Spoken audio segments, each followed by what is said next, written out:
time UPSC tuitions only in Tirumala IAS institute Chaitanyapuri. Call చేసి ఇప్పుడే join అవ్వండి. Welcome to Suman TV. SC/ST atrocity చట్టం పైన సుప్రీంకోర్టు కీలకమైన వ్యాఖ్యలు చేసింది. తమిళనాడుకు సంబంధించిన ఒక వ్యక్తి కేసును విచారించిన సర్వోన్నత న్యాయస్థానం ST/ST అట్రాసిటీ కేసు 4 గోడల మధ్యనో ఒకరిద్దరి ముందు అంటే చెల్లదు, నలుగురిలో అన్నప్పుడు మాత్రమే అట్రాసిటీ కేసు వర్తిస్తుంది అని చెప్పేసి వ్యాఖ్యలు చేసింది. దానికి సంబంధించిన వార్తని ఇవాళ ఆంధ్రజ్యోతి పేపర్లో చూడొచ్చు. నలుగురిలో అననప్పుడు అట్రాసిటీ చట్టం వర్తించదు అని చెప్పేసి సుప్రీంకోర్టు చాలా స్పష్టంగా వ్యాఖ్యానించింది. కావాలనే అందరెదుట అవమానించే ఉద్దేశంతో దూషిస్తేనే ఆ చట్టం వర్తిస్తుంది. కావాలని అందరెదుట అవమానించేలా దూషిస్తేనే ఆ చట్టం వర్తిస్తుంది. I'm repeating same word. కావాలని అందరెదుట అవమానించేలా దూషిస్తేనే ఆ చట్టం వర్తిస్తుంది అని సర్వోన్నత న్యాయస్థానం చెప్పింది. అంటే తమిళనాడు చెందిన ఒక వ్యక్తి, అంటే ఒక స్థానిక రెవెన్యూ ఇన్స్పెక్టర్ కార్యాలయం వెళ్ళాడు ఒక వ్యక్తి. అక్కడికి వెళ్ళిన తర్వాత నీలాంటి ఉద్యోగం ఇస్తే ఇట్లాగే ప్రవర్తిస్తారని ఆయన వ్యాఖ్యానించాడని, నీలాంటి వాళ్ళకి ప్రభుత్వ ఉద్యోగాలు ఇస్తే మీరు ఇలాగే చేస్తారని కులం పేరుతో దూషించి అసభ్యకరమైన పదజాలంతో అవమానించాలని పేర్కొంటూ రెవెన్యూ ఇన్స్పెక్టర్పై ఆ వ్యక్తి కేసు పెట్టాడు.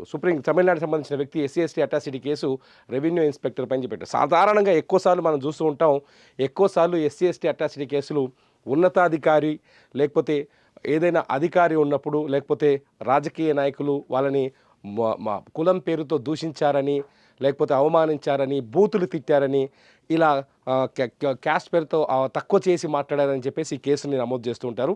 ఈ కేసు పట్ల కొందరు బాధితులు కూడా ఉన్నారు. చాలామందికి తెలుసు, కొందరు బాధితులు కూడా ఉన్నారనేది చాలామందికి తెలుసు. ఈ నేపథ్యంలోనే సుప్రీంకోర్టు చేసిన ఈ వ్యాఖ్యలు ఇప్పుడు కీలకంగా మారాయి. ఇకపోతే అంటే SC/ST అట్రాసిటీ కేసు విషయంలో ఎవరు ఎలా పడితే అలా కేసులు పెడితే కేసు నమోదు చేసే అవకాశాలు లేవు, కోర్టుల్లో చెల్లవనేది ఇంకొకసారి సుప్రీంకోర్టు వ్యాఖ్యలతోటి అర్థమవుతోంది.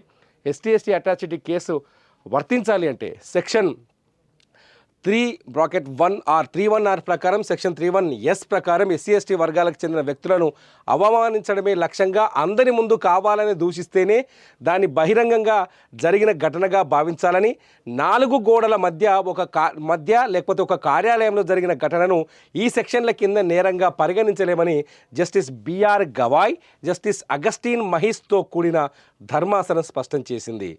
గుర్తుపెట్టుకోండి, అంటే 4 గోడల మధ్యనో లేకపోతే ఏనో అన్నోన్ ప్లేస్లోనో నన్ను తిట్టాడు, నన్ను అవమానించాడు, కులం పేరుతో దూషించాడు అంటే దాన్ని SC/ST అట్రాసిటీ కేసు కింద పరిగణించలేమని చెప్తుంది. చాలా స్పష్టంగా మనం ఒకటి అర్థం చేసుకోవచ్చు. నీకు నాకు మధ్య గొడవ జరిగినప్పుడు నువ్వు నన్ను తిట్టొచ్చు, నేను నిన్ను తిట్టొచ్చు. అక్కడ కులం, క్యాస్ట్ అనేది వస్తుందా రాదా అని మనం చెప్పలేం. అంటే కులం పేరుతో తిట్టాడని, లేకపోతే నువ్వు నన్ను కులం పేరుతో తిట్టచ్చు, నేను నిన్ను కులం పేరుతో తిట్టవచ్చు, ఇద్దరమే ఉన్నప్పుడు. కానీ అది అవమానం కిందికి రాదు అంటుంది సుప్రీంకోర్టు చాలా స్పష్టంగా.